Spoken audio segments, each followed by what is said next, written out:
கடம்பா pepper ஃப்ரைங்க. முதல்ல எண்ணெய் ஊற்றிக்கணும். அரை ஸ்பூன் சோம்பு போட்டுக்கோங்க. எண்ணெய் காஞ்சோன்னு பூண்டு கொஞ்சம் நிறைய, ஒரு 10-12 பல் பூண்டு நல்லா இடிச்சிட்டு அதை போட்டுக்கோங்க. அப்புறம் கருவேப்பிலை போட்டுக்கோங்க, வாசனையாக இருக்கும்.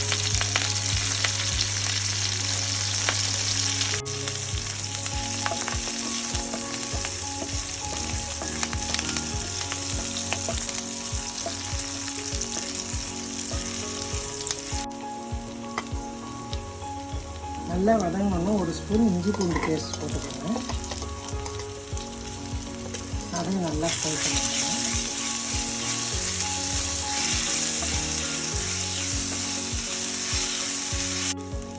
மஞ்சள்தூள் கொஞ்சம் போட்டுக்கோங்க அளவா. மிளகாத்தூள் ஒரு ஸ்பூன் போட்டுக்கோங்க, காரத்துக்கு ஏற்ற மாதிரி.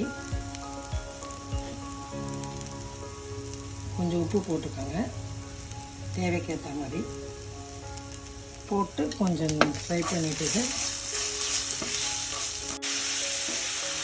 அடுத்து கொஞ்சமாக தண்ணி ஊற்றிக்கோங்க. இந்த வாசனைலாம் போகணும், மிளகாத்தூள் மஞ்சள் வாசனை. கொஞ்ச நேரம் கொதிக்க விடுங்க. அதை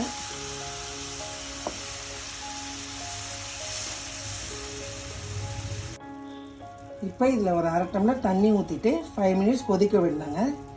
எண்ணெய் மேலே வரும்போது அது ரெடி ஆகிடுச்சுன்னு அர்த்தங்க. அப்போ கனவா போட்டுடணும் நம்ம.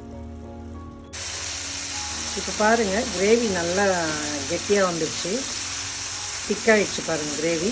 இப்போ நீங்கள் கனவா போட்டுடலாங்க. கனவா போட்டு ஒரு 5 மினிட்ஸ் இல்லை 6 மினிட்ஸ் தாங்க இருக்கணும். ரொம்ப நேரம் இருந்ததுன்னா அது ஒரு மாதிரி ரஃப் ஆகிடுங்க.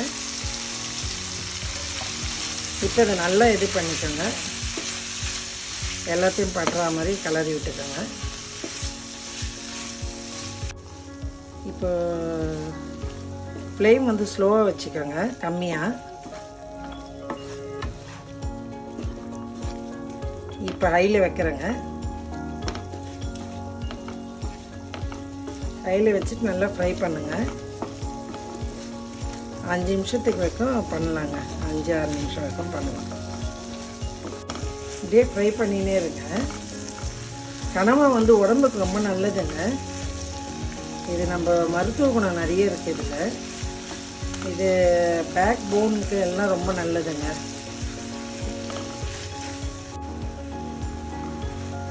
நீங்கள் தண்ணியும் ஊற்றக்கூடாதுங்க. இதை பாருங்கள், எவ்வளோ தண்ணி வந்திருக்கு பாருங்கள். இதில் இது ஃபுல்லாக ட்ரை ஆகணுங்க. இப்போ ட்ரை ஆகிடுச்சுங்க. அரை ஸ்பூன் பெப்பர் போட்டுக்கோங்க மேலே.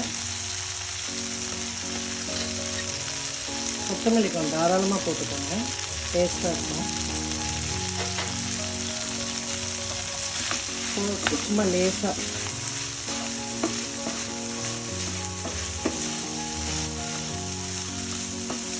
ரெடி ஆகிடுச்சுங்க. எப்படி இருக்குது பாருங்கள், கலர்ஃபுல்லாக பார்க்குறது. இதை சாம்பார் சாத்தோடு வச்சு சாப்பிட்லாங்க. ரசம் சாத்துக்கும் நல்லாயிருக்கும். சும்மா சைட் டிஷ் மாதிரி கூட நீங்கள் சாப்பிட்லாம், ரொம்ப டேஸ்ட்டாக இருக்குங்க.